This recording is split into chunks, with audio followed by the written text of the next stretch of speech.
Time. Et oui, retour à l'actualité israélienne avec notre correspondante Pascal Zonshine qui est avec nous en studio à Paris. Bonjour Pascal. Bonjour Ilana. Mais vous suivez bien sûr l'actualité en Israël au quotidien.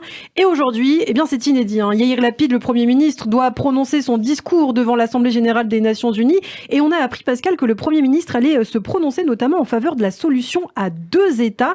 Une position, c'est vrai, que l'on n'a pas entendue depuis longtemps de la part d'un chef de gouvernement israélien. À la tribune des Nations Unies, la dernière fois, c'était en 2016, très exactement, et c'était Benjamin Netanyahou.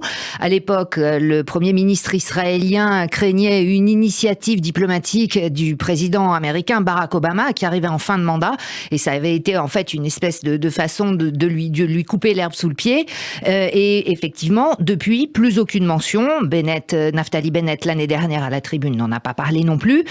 Bon, là évidemment, on est maintenant dans un autre contexte. Alors évidemment, on peut pas préjuger d'un discours qui n'a pas encore été prononcé et probablement d'ailleurs pas encore rédigé dans sa version finale. Les fuites, plus exactement le débrief donné par un des proches de Yair Lapid hier à New York, visait justement un peu à tâter le terrain et à sentir la réactivité de l'opinion israélienne.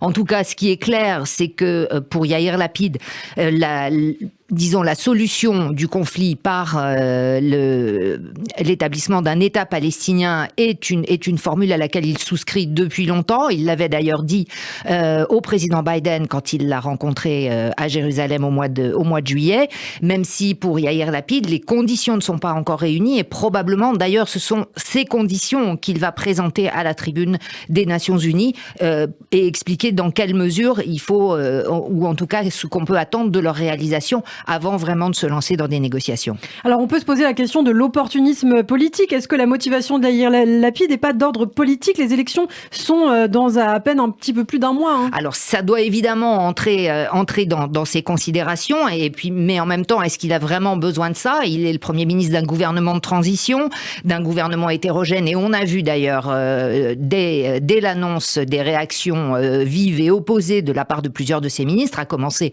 par Naftali Bennett, mais aussi Gideon Sa'ar, donc Ze'ev Elkin et d'autres, évidemment du Likoud bien entendu.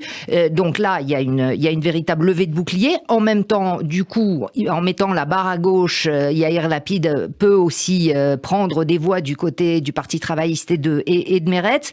Mais en tout cas, il y a autre chose que le terrain politique, il y a le terrain tout court. On ne peut pas faire abstraction de ce qui se passe en ce moment dans les territoires palestiniens. On l'a vu cette semaine à Naplouse, et le scénario d'un chaos palestinien n'est plus tout à fait aussi abstrait, et cela peut-être entre aussi dans les considérations d'Yair Lapid. Alors justement, vous parlez des Palestiniens, Pascal, c'est aussi intéressant puisqu'on n'entend pas les réactions du côté de l'autorité palestinienne. Comment pourrait-il réagir à cette annonce? Pour l'instant, effectivement, pas encore de réaction officielle. On attend probablement le discours. La réaction officielle, sans doute, sera une réaction de scepticisme, voire de rejet, en disant que ça n'est pas la première fois qu'un chef de gouvernement israélien se prononce pour la formule à deux États et que rien ne se passe.